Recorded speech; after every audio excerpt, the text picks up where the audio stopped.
people tend to look for the visible signs of black mold and think that's the only toxic kind they need to be aware of or mindful of, but it's really not the case. Mold can be effectively invisible, but be completely systemic behind a wall or behind paint, behind vinyl siding.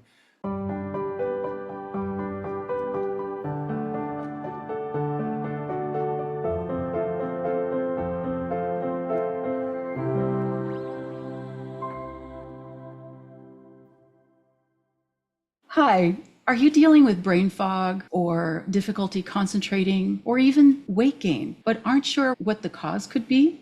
Today's guest is Matt Lytle. He's a holistic nutritionist and an expert dealing with candida and mold. And we're so lucky to have him with us today. Hi, Matt. How are you doing? I'm well, thanks, Terry. How are you? I am great. So tell me a little bit about mold illness. I've personally had it because I've been exposed to mold. Our bathtub leaked, it wasn't caulked properly, and I ended up being sick for months before I understood what was going on. But can you tell me a little bit about what mold illness is and what some of the symptoms might be? Yeah, for sure. There's a lot of new science around mold and the health implications of being exposed to water damaged buildings and mold. Namely, mycotoxins are something that were not previously part of the discussion, right?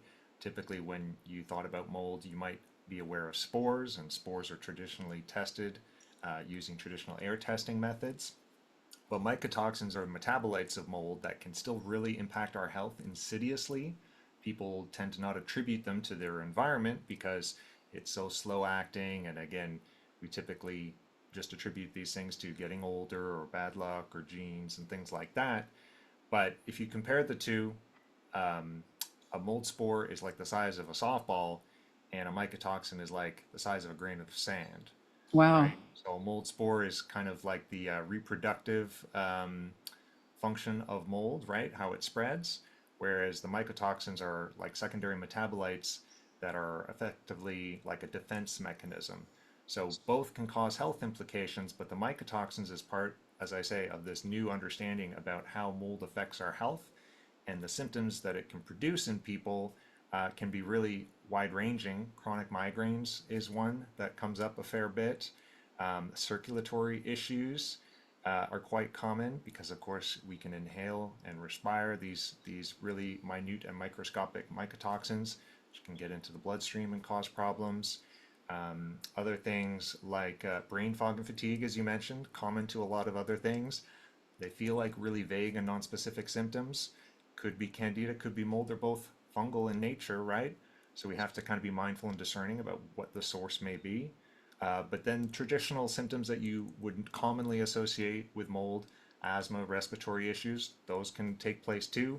But even heart issues as well, right? If you look into things like chronic inflammatory response syndrome, again, that's just a label that we slap on a constellation of symptoms that seem unrelated, but can ultimately be coming from a single point of origin or source. In my experience, when I had my mold illness, I couldn't understand what was going on. And I felt like I had caught a cold, a bad cold that was just getting worse and not better. So I was stuffy, I had sinusitis, just a sinus pressure was driving me crazy. I had chest pain, my lungs felt like they were on fire. But then I just had no energy and I couldn't function. Took so much energy to just get out of bed. And I thought, I'm going to get diagnosed with chronic fatigue syndrome. And it's just, I knew something was up. And when I discovered the side of the wall near the bathtub, the drywall was just like mush. It just was mush held up by paint. That's when I discovered that we had water damage. And that's when it all made sense that this was a reaction to mold. And I went away for a few days from the house, and all of a sudden I started feeling better. I started getting more energy. And that was my confirmation that this is not chronic fatigue syndrome. This is not chronic sinusitis. It's mold trigger. So I'm guessing a lot of people may not realize that get diagnosed with all these things may not realize that mold could be an issue How do people find out if they have mold in their home? Yeah, it's a really good question. I mean, one of the things you can do is exactly what you did, which is look for, observable signs that is water damage in your home. So that could be like peeling and buckling and warping of things like drywall or paint or buckling and chipping of even wood surfaces, stains, of course. People tend to look for the visible signs of black mold and think that's the only toxic kind they need to be aware of or mindful of, but it's really not the case. Mold can be effectively invisible, but be completely systemic behind a wall or behind paint, behind vinyl siding. So those are sort of the first things to look for, and just be aware of the history of your home and whether water has come in, and damaged surfaces, because even if that area has dried, all it takes is that moisture to have taken root, and mold can proliferate well after the fact. Yeah. I had a friend who had water damage from her bathtub overflowing and it went down into the kitchen. And a contractor just patched everything up. Everything was fine. But she developed all sorts of serious medical issues. And it was only when they opened up the ceiling that they saw that the insulation and the sound barrier and proofing, everything had just taken over. So once she got the mold addressed, she started feeling better. But I think you still need support to clean out your system. Do you have any suggestions for what people can do? Yeah, so there are tests that you can do that I have access to as a functional practitioner. Um, it's a mycotoxin test essentially, or an ERMI test there's one that you can do for your environment, which is the ERMI test, and then there is a bodily test you can do, that gauges in your urine how much mycotoxins are present there. So those, in isolation, may not be indicative of a problem, but certainly if you pair that with observations, smells, if things smell kind of dank and mildewy, and then you get some of these tests done, we're starting to stack, proof that there is an issue that needs to be looked deeper into, right? And as you alluded to, it's often not enough to just hire, your local contractor to come in and patch things up, because typically they're not educated in how to really remediate properly and to sanitize areas. And even if they are, that can be really, really extensive, the remediation that needs to be done. So it's important to find the right people for this type of thing. Yeah. Are there suggestions that you have for mold illness? Yeah, so I mean, what you again described earlier about going away for a brief period, spending time outside of the house, to just gauge if you are in fact feeling better, that can be a good thing to do if you're really trying to make headway, and just determine if you are feeling substantially different or better. But similar to with Candida, there are protocols you can do to kind of eliminate mycotoxins and mold metabolites. That often involves global drainage and then some other products. But it really is, the biggest thing you can do is kind of just get out of that environment, because otherwise we're just kind of rearranging deck chairs on the Titanic, right? Yeah, that's a great way to put it. Yeah, that's a great way to put it. And then I imagine that working with a nutritionist, once you've resolved the home situation, working with an expert like you who has experience and knowledge on dealing with mold can help their body recover faster. Is that correct?